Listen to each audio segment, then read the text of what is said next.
Itu juga kenapa saya mendirikan ya kan Dana Cita, karena at the end of the day kita investasi ke orang. Dan investasi ke orang itu akan selalu worth it. Ya kan? Faktor terbesar untuk melakukan perubahan apapun adalah orang. Betul. Melalui dari pendidikan. Ya. Ya kan? Jadi bagi saya 3 tahun dari sekarang pengen banget ngeliat Dana Cita tuh betul-betul jadi bagian kehidupan semua pelajar. Mereka nggak usah mikir 2 kali, mau belajar apa sih? Belajar aja, ya kan? Pokoknya saya ngedaftar, saya bisa masuk, dana udah ada nih. Sekarang kalau bidang edukasi lagi nih, Kathy, tentang perempuan. Yep. Nah, menurut Kathy yang pernah belajar di luar negeri gitu ya, melihat di Indonesia saat ini, apakah pendidikan tuh udah equal? You know, kalau misalnya kayak untuk kita mungkin yang grow up di kota gitu ya, kayak aku melihat dari kecil sih tidak ada perbedaan gitu. Tapi mungkin Kathy yang udah lebih melihat lebih banyak lagi nih, mungkin di daerah-daerah lain, apakah masih ada seimbangan lah untuk pendidikan bagi wanita gitu. Ini bisa panjang nih. Jawaban singkat saya yes, masih ada. Ternyata jadi, ya. Yes.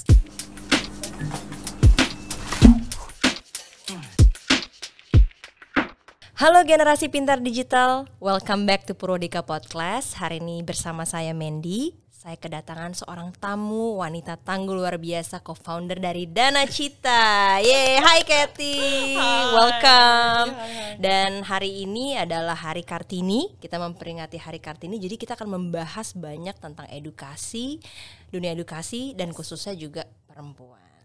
Oke, mungkin sedikit introduction ya Kathy ya. Jadi Dana Cita ini sangat-sangat blessing lah for Purwodika gitu ya. Ingat banget waktu pandemi. Iya. Di saat semuanya lagi panik, uncertain, dan kita tahu juga pasti kan waktu pandemi keuangan juga banyak yang terganggu. Iya. At that moment juga aku sebagai yang running Purwodika juga bingung gitu kan, gimana caranya membantu orang-orang kan, karena tetap dong masih terus harus belajar gitu kan. Dan Dana Cita penyelamat ya kan? Karena bisa menjadi suatu solusi gitu, memberikan sebuah solusi yang luar biasa buat mereka yang ingin belajar dengan bantuan gitu, cicilan tanpa kartu kredit, ya kan 0% pula gitu kan. So thank you so much Kathy. No thank you ya kan. Tapi ini yang menarik, mungkin bisa Kathy jelasin kayak kenapa Dana Cita dan di bidang edukasi gitu, karena nggak banyak loh orang yang passion di bidang ini. Betul. Mungkin boleh cerita sedikit gak? Iya. Jadi thank you banget Mandy udah diundang. Sama-sama. Ya kan di podcast ini. Jadi seneng banget bisa di sini. Kalau misalnya ngejawab your question itu tuh sebenarnya yes nggak banyak yang di pendidikan. Jadi sering juga ngobrol sama tim bahwa ya kita mungkin rada gila gitu ya kan, karena kalau misalnya mau ngomongin tentang dunia startup yang seksi dan lain-lain itu kan maybe people are not thinking of pendidikan as much gitu ya. Tapi bagi kita kenapa kita berdiri di awal, karena kembali lagi kita melihat bahwa mungkin pengalaman saya sendiri juga gitu ya. Bersyukur banget saya dengan bantuan dari keluarga dan lain sebagainya ada kesempatan untuk keluar negeri gitu, terutama untuk S1 dan seterusnya gitu. Dan di sana saya ngelihat bahwa jarang banget, bahkan hampir nggak ada teman-temanku ya yang merasa bahwa karena saya nggak punya dana atau ya kan tantangan ekonomi, saya nggak bisa ngelanjut kuliah gitu loh, saya nggak bisa ngelanjut studi saya, ya kan. Sementara pas balik ke Indonesia tuh ngeliat bahwa ternyata itu masih masalah yang sangat amat tinggi gitu, sangat amat umum. Kalau ngeliat pendaftaran ya kan, perkuliahan gitu kan, itu tuh baru 30% yang ngedaftar, ya kan. Udah itu kita sambil kita telusurin kita ngeliat wah di kebutuhan di lapangan kerja juga terus berubah gitu kan, terus meningkat ya kan. And tentunya ya kan ada kehadiran seperti Purwodika is very key juga, karena kita melihat bahwa di dunia kita yang terus changing dan change itu sangat cepat, belajar itu tuh nggak bisa berhenti di ya kan di SD, SMP, SMA, kuliah, itu harus seterusnya lifelong learning, right? But kalau misalnya masih banyak banget yang ngerasa bahwa aduh ya kan saya ya nggak punya lah dananya gitu, jadi saya stop di sini. Sebenarnya itu betul-betul ngetaro kayak cap gitu kan, ceiling di kesempatan kedepannya. Jadi di sanalah kenapa kita pengen menjadi jembatan, menjadi solusi gitu ya untuk memperluas akses, right? Gimana kita bisa mastiin yang bisa meningkatkan ya kan keterampilan mereka, ya kan bisa lebih belajar lebih banyak lagi. Itu tuh bukan hanya segmen tertentu atau ya kan kelompok tertentu atau yang bisa ya kan secara ekonomi, tapi betul-betul siapapun yang haus akan belajar mereka bisa. Jadi Memang roadnya ya kan, starting a startup is always roller coaster ride saya sebut ya. Banyak naiknya, banyak juga turunnya kan. Pokoknya pusing gitu ya. Pusing itu tuh ya, kita ngomong kalau di tim yang nggak berubah itu selalu pusing. Yes. Tapi pusing yang menyenangkan. Betul. It's worth it lah. It's worth it to see the impact, right? And it's worth it to, working with you guys, right? That I know are providing kayak quality education. Dimana kita juga excited gitu kan, kita bisa jadi bantuan untuk ngebuka jalan buat teman-teman yang mau belajar lebih banyak lagi dan betul-betul ngeliat dampak mereka gitu loh, ya kan, di karir kah atau personal growth kah, itu exciting banget sih ngeliatnya. Nah, selama pengalaman Katie membangun Danacita, ada nggak satu momen yang kayak apa ya, yang membuat oke, ini kita di jalan yang benar nih. For example, untuk murid yang dibantu gitu. Ada gak sih success story yang pernah kedengeran di telinga Katie atau kamu lihat sendiri gitu? Di depan mata kamu, hidup dia berubah karena pendidikan. Yes, jadi kalau misalnya dari kita ini yang terus menjadi reminder ya. Jadi kalau misalnya banyak stories di lapangan, mungkin yang kena tuh kayak ada satu ya kan temen. Jadi selain dari pelatihan dengan Purwadika, kita juga ada perguruan tinggi gitu kan. Kita ada satu anak gitu di salah satu mitra kita kuliah di Untar kalau nggak salah. Dan udah kuliah nih maksudnya sambil berjalan. Di masa pandemi ini ya kan, dia hampir berpikir untuk putus kuliah. Karena seperti you shared gitu kan Mandy, pandemi ini betul-betul dadakan, ya kan, overnight gitu beneran dunianya berubah secara global. Dan dampaknya juga berkepanjangan. Jadi sedih juga ngedengar ceritanya gitu kan, bahwa kuliahnya udah baik, udah oke. Tapi karena keluarga ya kan, beban keluarga juga, dirinya merasa bahwa saya juga nggak bisa, a bit selfish kali ya kalau misalnya harus terus kuliah gitu, walaupun pengen. Sementara keluarga kan mungkin banyak adik dan yang lain sebagainya gitu. Nah di sana kita bisa berperan gitu loh untuk jadi solusi kan, karena dengan program pembayaran kita yang bulanan dan lebih panjang, dirinya tetap bisa kerja. Jadi she had to basically kerja juga, tapi tetap bisa nyicil buat kuliahnya gitu. Betul. Itu satu. And then there's also stories yang kemarin baru dengar juga, ada yang bahkan udah cuti kuliah 9 tahun. Lalu nggak kepikiran gitu kan, maksudnya pengen kuliah lagi, pengen lanjut lagi, tapi selalu susah gitu kan karena penghasilan pas-pasan gitu ibaratnya. Dengan adanya kita gitu terbantu untuk balik gitu. And then kemarin juga ya kan ada, kalau ngomongin yang selain dari perkuliahan gitu, banyak juga gitu kan yang saya pengen banget nih ganti jalur gitu kan. Dulunya di non-tech, sekarang ngelihat bahwa ada kesempatan di tech, tapi jurusan saya tuh sama sekali ya kan ya sastra lah ya kan, maksudnya nggak ada tech-technya gitu ya. Jadi gimana ya, dan banyak gitu kan pilihannya gitu, tapi dana juga terbatas. Right, terbatas kan. Di sana dirinya ya kan was able to belajar gitu, dan dari sana betul-betul ngerasa bahwa ya kan ya seperti kelas-kelas yang diberikan Purwadika gitu kan, bahwa ini betul-betul ngebuka peluang baru, ya kan, buka masa depan karir baru. Dan itu tuh exciting banget karena kerasa gitu dirinya ada nge-text kita kan, kayak thank you banget bisa jadi jembatan sehingga ya kan ternyata selesai juga nih bootcamp kita gitu. Dan habis itu mendapatkan pekerjaan. Yes, betul ya kan, pekerjaan baru yang sebelumnya tuh mereka bayanginnya ya kan would love ya kan, obviously I think there's a lot juga yang kita dengar dari Purwadika ya, cerita-cerita di mana mereka mungkin gak kepikiran bakal bisa jadi digital marketer kah atau developer kah. Ya kan dengan pelatihan yang ada itu ngebuka jalan baru gitu loh, karir baru yang mungkin sebelumnya ya kan gak kepikiran. And I think for me that's why we do what we do gitu kan. Betul-betul ngebuka peluang baru yang bisa merubah jalan hidup mereka juga gitu kan. Betul. Dan itulah yang selalu kalau misalnya kayak orang tanya gitu ya, kayak ke aku gitu. I thought juga aku nggak punya passion di bidang edukasi. Karena kan kalau cerita aku sendiri kan Purwadika juga dimulai dari papaku. Itu udah dari tahun 87. Ya kan? Orang juga kaget tuh kalau dengar, oh ternyata udah lama ya. Gitu kan. Tapi memang udah lama karena waktu itu tahun 87 gitu ya, kalau misalnya aku ngobrol gitu sama papaku ya. Jadi kalau dulu memang kalau pendidikan IT, teknologi tuh nggak kayak sekarang gitu. Iya, beda banget. Karena dulu tuh very apa ya, kayak segmented banget, very niche lah ya. Nggak semua orang mau belajar IT gitu kan, lebih kepada corporate gitu. Dan I remember maybe 10 years ago juga belum seperti sekarang. Tapi sekarang kita ngelihat dengan adanya pertumbuhan startup teknologi, itu talenta digital semakin dibutuhkan. Dan sekarang kayak semua orang udah tahu lah seberapa dibutuhkannya developer, software developer gitu kan, seberapa dibutuhkannya digital marketer nowadays. Ya kan, itu berubah.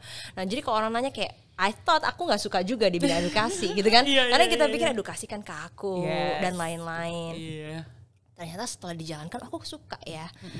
Apalagi apa yang buat aku suka dan keep on going ya, melihat perubahan hidup. Melihat perubahan hidup banyak orang gitu loh through education. Ya kan, apalagi my dad selalu percaya edukasi itu mau merubah bangsa, mau merubah hidup seseorang dari pendidikan. Kita nggak bisa cuma kasih uang gitu loh, tanpa merubah cara dia berpikir. Betul banget. Luar biasa. Tepuk tangan buat kita berdua. Oke. Nah, sekarang kalau bidang edukasi lagi nih, Kathy. Tentang perempuan. Nah, menurut Kathy yang pernah belajar di luar negeri gitu ya, melihat di Indonesia saat ini, apakah pendidikan tuh udah equal? You know, kalau misalnya kayak untuk kita mungkin yang grow up di kota gitu ya, kayak aku melihat dari kecil sih tidak ada perbedaan gitu. Tapi mungkin Kathy yang udah lebih melihat lebih banyak lagi nih, mungkin di daerah-daerah lain, apakah masih ada seimbangan lah untuk pendidikan bagi wanita gitu. Ini bisa panjang nih. Jawaban singkat saya masih ada. Ternyata jadi, dan ini I would say dalam pengalaman saya sendiri, satu, bersyukur definitely ya. Kalau misalnya dibanding dengan generasi sebelumnya, ya kan, Mandy juga mungkin ngerasa kali kita beruntung banget gitu kan, jadi wanita gitu. Satu, bisa berkarir, ya kan. Betul. Bisa berada di posisi sekarang. Saya itu merasa bahwa ini adalah pintu-pintu yang telah dibuka oleh generasi sebelumnya juga gitu kan. Tapi kedua, ngelihat bahwa masih banyak sih yang ngerasa bahwa sebagai seorang perempuan mungkin perannya itu terbatas gitu. Atau misalnya types of careers gitu ya, jenis karir yang bisa ditempuh ya kan, itu tuh atau diambil ya itu aja gitu. That's why for me it's very exciting to see you, Mandy, ya kan, di teknologi gitu loh in some ways, right, dan pendidikan teknologi, karena menurutku itu kesenjangannya sangat besar ya kan. Kalau ngomongin berapa banyak sih coder wanita, berapa banyak sih? Sedikit. Iya, sangat sedikit ya kan. Padahal sebenarnya kemampuannya pasti sama. Betul. Ya kan? Wanita pintar. Betul. Bu Kartini kan ya. Bukan lebih pintar loh, pintar juga gitu. Gitu. Jadi menurut saya mungkin bahkan kalau boleh sharing gitu, pas saya tahun 2016 gitu kan saya ngambil S2 lagi gitu ya. Lalu ada beberapa kesempatan lah untuk sharing ke teman-teman lain pas ya kan di Indonesia nih, pas lagi balik during the summer gitu. Ada diajak sesi sharing dong gitu, kenapa ya kan dirimu mau menempuh S2 dan pendidikan lanjut dan lain sebagainya. And I'm always very happy to share that gitu ya. Lalu salah satu pertanyaan ditanyakan adalah, Kak Kathy, ya kan, dirimu sebagai seorang wanita pernah nggak sih kepikiran gitu bahwa S2 itu hanya akan membatasi misalnya prospek nikah gitu kan dan lain-lainnya. Cowok jiper gitu ya, takut gitu ya, karena kamu ketinggian edukasinya. Nanyanya nggak kayak gitu tapi tersirat semua gitu kan.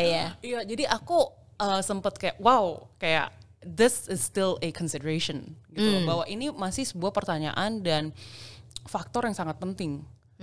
Ya kan, di kalangan wanita lah gitu ya kan, yang sering mungkin secara umum kayaknya tuh nggak kedengeran gitu kan, karena again my social circles ya kan, kalau yang terdekat dan keluarga sangat mendorong lah, aku nggak pernah ngerasa terbatas gitu, bahwa kamu mau mimpi sebesar mungkin ya kan, setinggi mungkin gitu. Jadi pas ada pertanyaan kayak gitu cukup kayak strike me juga sih, bahwa aduh, ini kenyataan di lapangan gitu kan, bahwa masih banyak yang ngerasa bahwa sebagai seorang wanita ya kan, perannya ya mungkin sekian gitu kan, terbatas, atau ya fokusnya di sini gitu loh.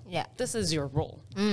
Right? So for me it's very important juga ya kan, and thank you ya kan buat ngundang saya di sini, karena paling enggak bisa jadi contoh lah ya kan, hopefully you and I betul. that you should not as women have to ngebatas gitu loh bahwa kalau mau coba gitu kan. Kalau mau kesempatannya ada, kesempatannya terbuka. Benar. Ya kan, jangan ya kenapa kita namanya juga Dana Cita gitu ya. Itu karena dana untuk meraih cita-cita setinggi mungkin gitu sih sebenarnya. Mendanai cita-cita kamu. Betul. Okay. Ya, I should quote that. Tapi benar. Enggak, benar karena gini, kayak misalnya bicara mengenai dulu gitu ya. Bisa jadi mindset orang tua gitu. Misalnya zaman dulu kita tahu ya, kalau zaman sekarang kan generasi sekarang kita tahu anak mungkin tidak banyak-banyak. Karena biaya pendidikan mahal gitu kan. Kayak aku sedang mencari sekolah anak TK gitu kayak wow gitu ya, mahal ya gitu kan. TKA doang loh gitu kan misalnya. Tapi bisa jadi kayak dulu kan anak banyak gitu. Dan mungkin ada cowok, ada cewek gitu. Bisa jadi mindset orang tua saat itu adalah ya sudah kalau saya punya uang terbatas, anak cowok saya lah yang sekolah. Anak cewek ngapain sih tinggi-tinggi? Anak cewek kan nanti juga bakal di dapur. Mindset seperti itu dulu begitu. Ya kan? Balik lagi kita bilang bersyukur kita tidak seperti itu, ya kan? Dan kita lagi tidak mau berdebat gitu kan. Apalagi aku gitu ya sebagai working mom gitu. Aku selalu bilang gak ada yang salah loh, working mom, stay at home mom, semua sama-sama baik, kan gitu.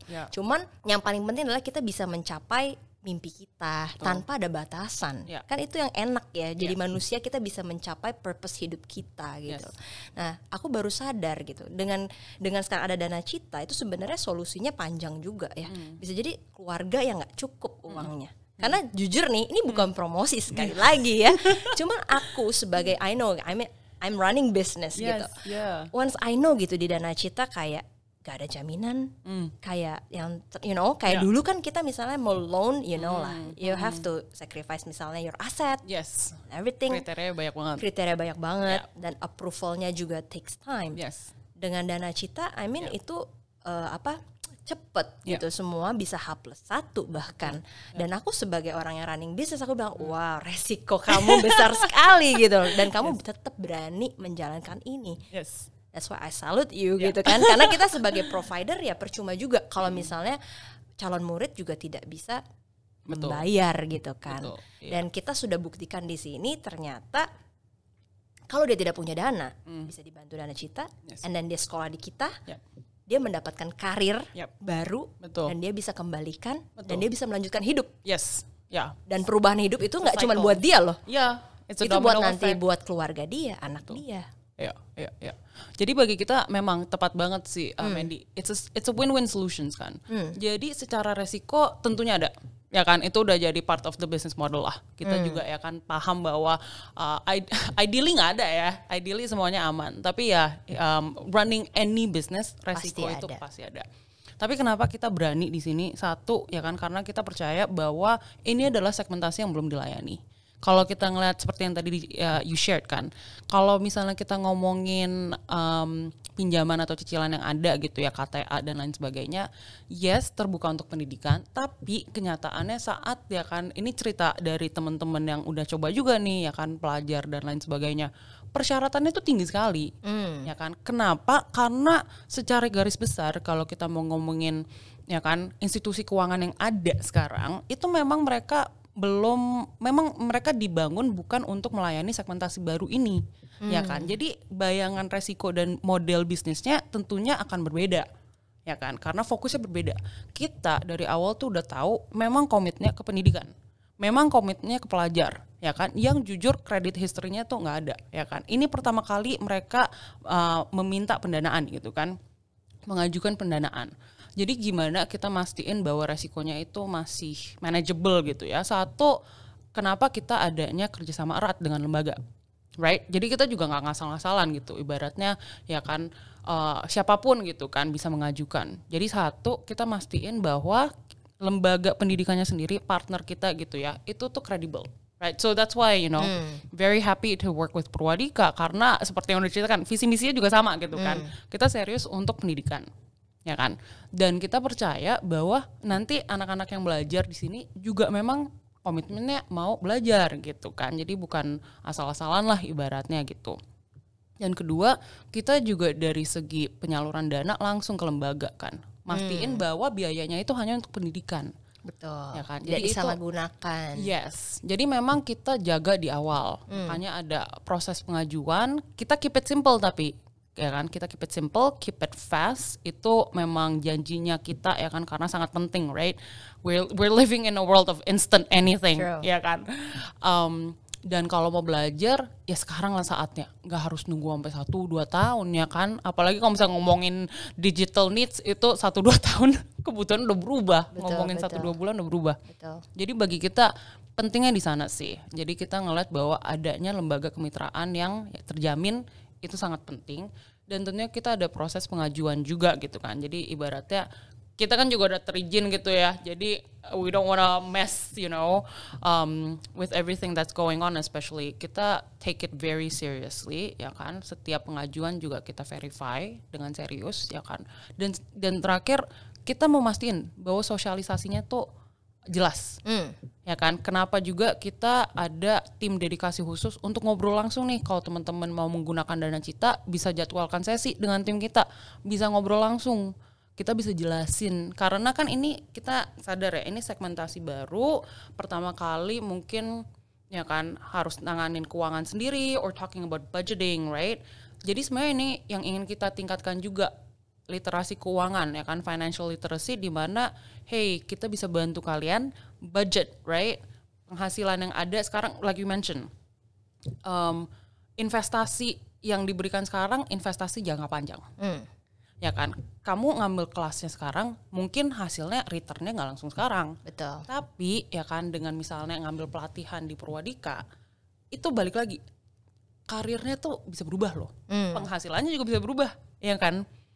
Dan itu berarti investasi jangka panjang di mana sebenarnya your return itu bisa multiplied. So we're betting on you. Yeah. We're betting on you bahwa kamu bisa. Ya kan? Kamu bisa, kita bantu sekarang, ya kan? Nggak apa-apa, kita percaya bahwa ya kan nanti kita sama-sama bisa terbantu lah gitu kan. Kita bisa sama-sama grow gitu. Jadi investasinya adalah ke diri dia. Yes, betul. Ya kan, bukan biasanya kan investasi bisnis gitu ya. Ini investasinya ke orang. Ke orangnya langsung. Karena kita percaya kayak one day dia akan jadi berhasil, ya kan? Dan ya. Iya. Dan ini kita ngeliat di lapangan sendiri gitu kan. I'm sure kamu juga ya kan mungkin banyak banget nih cerita di lapangan gitu kan. Alumni Purwadika ya. Di mana itu betul-betul dampaknya ada gitu kan. Betul. Kenapa kita mau ngedorong pendidikan? Karena dampak yang sangat besar, tapi memang nggak kelihatan sekarang. Ya kan, nggak mungkin hari ini saya ngambil kelas, besok saya udah langsung wow, hidupnya berubah. Benar. Tapi kalau misalnya berani komit, itu betul-betul ya kan, dari segi wawasan ya kan hidup, dari segi network, bahkan dari segi keterampilan yang ada, technical skills, itu yang akan jadi modal ke depannya gitu kan. Jadi for us sih it's a very worthy investment. Ya kalau generasi sekarang bilang investasi leher ke atas kan. Leher ke atas berarti kan di area ini ya. Termasuk mungkin kalau cewek ke dokter muka ya. Ya betul juga. Leher ke atas. Purwadika juga ada ini lagi. Intermezzo ya. Belum. Oke. Nah, sekarang mungkin aku mau nanya soal perempuan. Yes. Ya, kita agak lebih personal, Kathy. Yes. Ya kan? Untuk running a startup gitu, dengan dunia yang berubah serba cepat. Ya kan? Sekarang istilahnya kalau kita lama gitu kan, dengan gaya mungkin yang dulu korporasi gitu kan, bisa jadi keputusan tuh very agile lah ya. Yes. Hari ini, besok bisa berubah lagi. Karena the world is like that gitu. Betul. Strategi kita harus keep up terus kan. Betul banget. Sebagai perempuan nih, katanya kan kalau perempuan itu lebih banyak hormonal atau perubahan situasi hati gitu kan.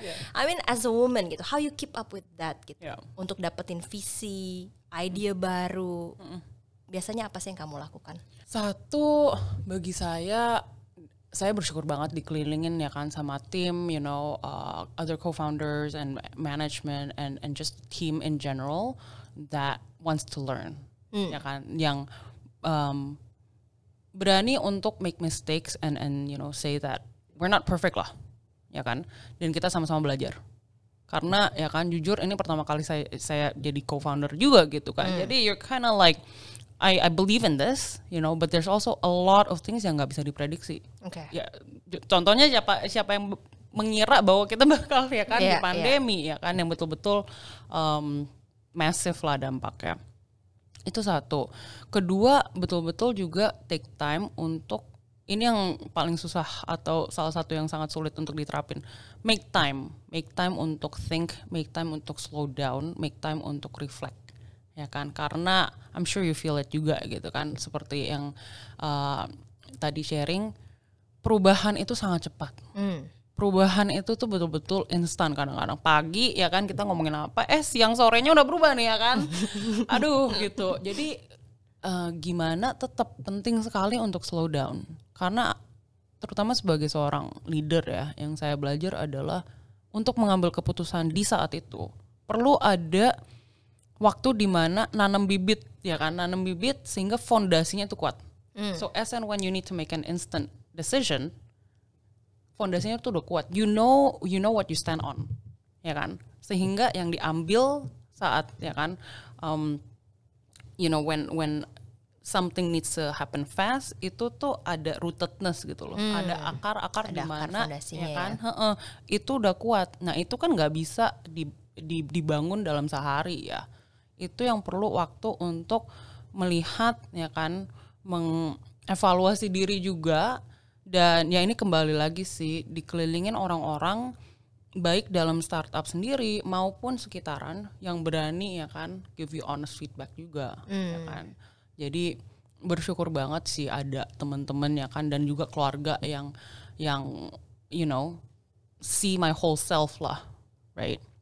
And I think kalau misalnya ngomongin perempuan, dari saya juga grateful banget gitu. Kalau misalnya co-founder saya tuh dua-duanya cowok gitu kan.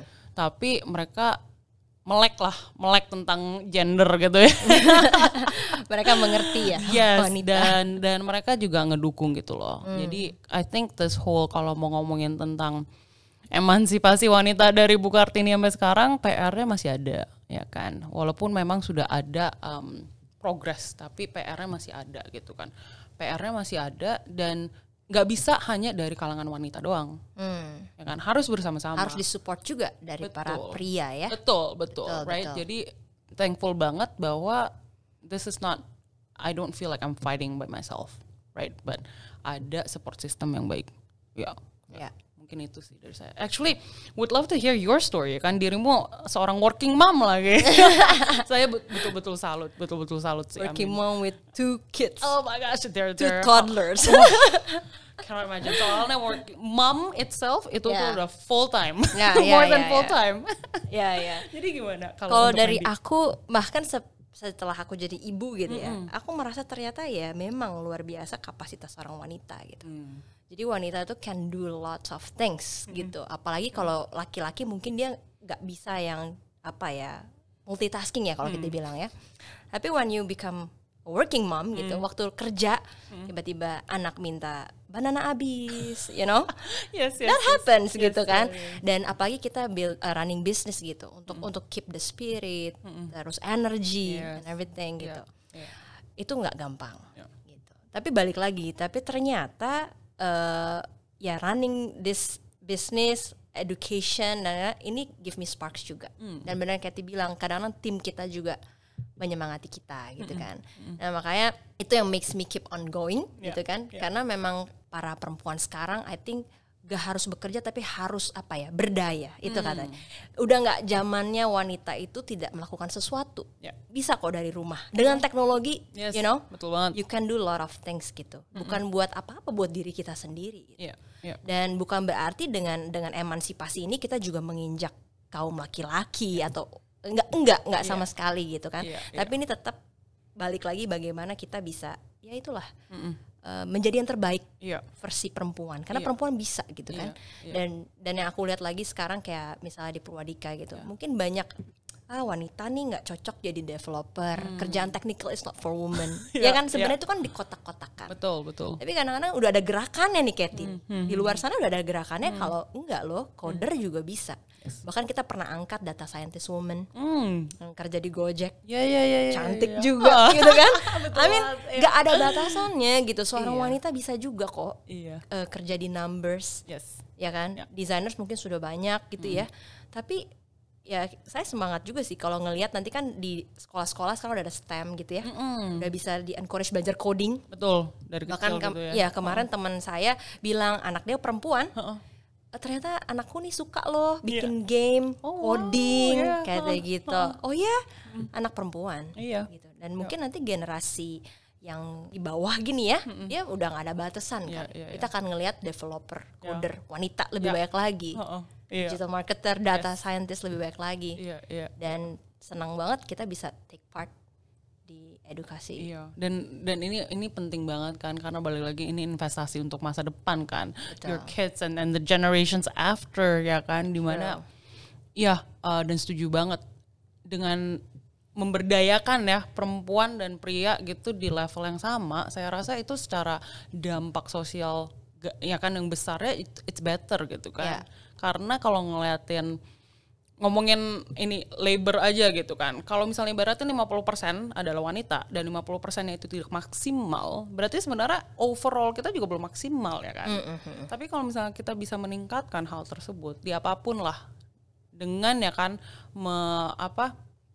membongkar gitu keterbatasan ceiling ya kan, atap artificial yang diterapkan, itu berarti sebenarnya net-net secara masyarakat luas kita juga akan merasakan ya kan, dimana ya kan kontribusi masyarakat ya kan nggak hanya maksimal di 50% nih, tapi 50%-nya lagi dari kaum wanita yang sebelumnya mungkin belum 100% ya kan, belum semuanya meraih potensi yang bisa gitu, ternyata sekarang bisa gitu. Menurut saya sih exciting banget, dan kebayang ya kayak apalagi sih inovasi-inovasi yang ada gitu kan, perubahan yang lebih dinamis lagi gitu loh. Jadi benar-benar jangan takut ya sekarang kalau mau belajar tapi terkendala biaya. Bersyukurlah hidup di era ini karena banyak solusi ya kan, banyak orang yang mau memberikan solusi-solusi untuk problem-problem tersebut. Gitu. Nah, Katy, mungkin aku akan tanya 2 hal saja terakhir. Yang pertama, apa yang Katy lihat visi misi Dana Cita 3 years from now? Not 5 years, 3 years aja. 3 years from now. Jadi 2025, yes. Jadi pengen banget Dana Cita itu bisa hadir jujur di seluruh ya kan lembaga pendidikan apapun. Ya kan, yang berkualitas tentunya gitu kan, betul-betul berkomit untuk mengajar hal-hal yang memang dibutuhkan di lapangan kerja ya kan, baik dari perguruan tinggi maupun ya kan kursus ya kan bootcamps. Karena kalau ngomongin kebutuhan industri itu tuh sekarang udah urgent sekali ya kan. Mandy juga pasti ngeliat ya kan, misalnya software developer itu companies itu selalu berteriak-teriak gitu, aduh mana aku butuh talent. Iya, aku butuh talent itu kan berarti orang. Nah, untuk membenahi seseorang itu apa? Pendidikan.